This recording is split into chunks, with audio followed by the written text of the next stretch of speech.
So welcome back, YouTube. So I'm watching this because I try and figure this out. So I'm watching this guy.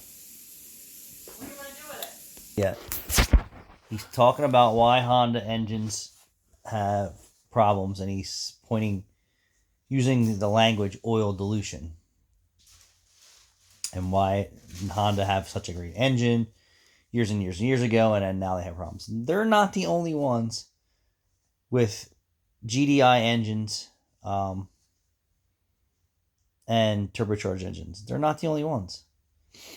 Honda, like Kia and Hyundai, are very popular high volume sales. Um, but most people who have good Hondas keep them forever because they know the value in them. Today's Hondas are garbage, but we're going to get to that. We're garbage because Honda is not advising the right oil change intervals. So what I is saying is that in his area where it doesn't get very cold, where it doesn't get very hot, the oil dilution in the oil is so bad. Okay, and what they mean by oil dilution, the presence of fuel in the oil. So every vehicle has some traces of fuel in it unburned. So if you're building an engine that has low tension pistons and rings, what that allows the engine to do is to make more power because it's less restriction on the pistons moving up and down. So the less friction, the more power. The problem with low tension springs, rings, is the blow by. And then add high compression, turbochargers, and 600 psi of a mechanical fuel pump like a diesel truck spraying fuel into that thing. So the problem is the engine, the way it's designed.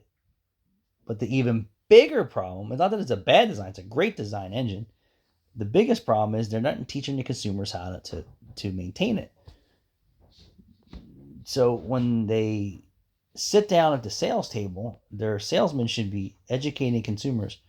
Mr. Customer, do you know that this vehicle cannot run on regular gasoline, which they don't say? And you'd be surprised how many people have no fucking clue what type of fuel is supposed to be in their car. They think that regular is good for every car, and it's not. You don't put regular gasoline in a boosted vehicle. Oil dilution, oil dilution, oil dilution. So he's claiming that Honda's problem is the oil dilution because of the engine design.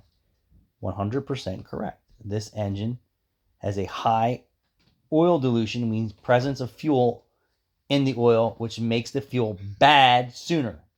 Follow me, April? Yeah. So if Honda would tell their customers, you know, Mr. Customer, this is not the same engine that you bought 20 years ago or even 10 years ago. This engine requires premium fuel and requires very strict maintenance. Are you prepared for that? Because it's basically a race engine now. This is the same thing with race car guys. They don't use the same oil race after race after race. A race, a new set of spark plugs, maybe change the oil that time, if not one more pass. Other than that, they're not running the same oil. So if you have an engine, and they call these dirty engines, right? Your oil is deteriorating from startup in these engines that have a GDI, turbocharged, and low tension rings. What you get with that is that the gasoline's breaking down the oil, and every time the engine fires, combustion fuel and all that's going past the rings, and then little deposits and then little deposits in the rings, and then fuel in your oil, and the customer's driving 5,000 miles, 8,000, 10,000 miles. It's instantly causing damage to the engine. Irreversible problems with the engine. Here's a simple fucking fix. Educate the customer how to maintain the engine. You need to change this oil, Mr. Customer, every 3,000 miles at minimum, not at maximum. Are you prepared to take care of this? Are you prepared for this vehicle that needs super at the pump all the time? If that consumer is not prepared for this high interval maintenance procedures, they're basically driving a race car detuned. It's not the car for them. And the manufacturers have to educate the consumer on what they're buying. So yes, sludge from oil dilution, carbon from oil dilution, and overextended oil changes. So I'm not going to watch the rest of this guy's video because it does make sense, but here's a simple summary. Everybody change your oil every 3,000 miles. That's fucking simple. It's that simple. Aren't you tired of repeating yourself yet? No, but because I keep seeing more and more and more videos on here how they're saying the engines are bad, the engines are bad. The engines are a bad design for the consumer who doesn't give a fuck about their car and just drives the piss out of it. That's the bad about that. Other than that, basically all these engines are great engine designs with some little tweaks and issues here and there. But to have internal mechanical failure from lack of lubrication, because this is what this all comes from, lack of lubrication. You throw a rod because of lack of lubrication. You get a rod knock from lack of lubrication. Sticking oil and combustion rings from overextended oil changes. Now, you don't do the math. Well, I change my oil every 5,000 miles. Why do I have oil consumption? The oil already had problems prior to that based on the engine design. Cut and dry. Change your oil every 2,000 miles, even with a dirty engine. Every 3,000 miles, even with a dirty engine, you will have tremendous success and will not have to buy an engine. And probably not likely to have carbon valves, but some of these engines, it's just inedible. It's not a consumer friendly engine design. It's not simple enough for the consumer to digest this. And if the manufacturers have to put engines in these cars for free, it's your own fault. You have to teach the consumer how to maintain this. So go back to race car guys.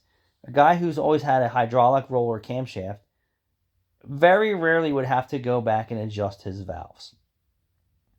So now that same driver who has a solid roller on it has to go back and make mechanical adjustments to the valves. Because that's the way it is. Hydraulic lash valves literally don't need adjustment unless there's mechanical wear or failure. So hydraulic, right? A mechanical flat tappet, right, means it's not hydraulic. That wears to the point to where you have to go in there and adjust your valves, or the valves will be very noisy. Now, if I've run solid roller cams in my race cars, I've never have to go back and adjust my valves. You know why, April? Why? Because I change my oil even in my race car engines every couple test drives. Never have to go back and adjust my valves in my solid roller engines because I changed the oil. If I see a little teeny tiny shriek of carbon or it smells like too much fuel, that oil's out even if it's just been sitting. Never ever have to adjust my solid roller motors. Ever, never. So oil dilution engines is high oil dilution engines and dilute it with fuel are what they produce today to get the power and economy out of these cars. But the consumers don't know how to maintain them. The manufacturers and the dealerships and the salesmen and the service department aren't teaching the consumers, retraining their mind, saying, this is basically a detuned race car. Are you prepared for the high maintenance that this vehicle requires? No, they're not. They just want to sell the customer a car and hope that piece of shit makes it for 3 years, 36,000 miles without any issues. And they're done. 3 years, 36, you're out of warranty. Well, my head gasket's blown, it's burning oil. Sorry, you're out of warranty. They don't give a shit. They don't give a shit. Thanks for watching.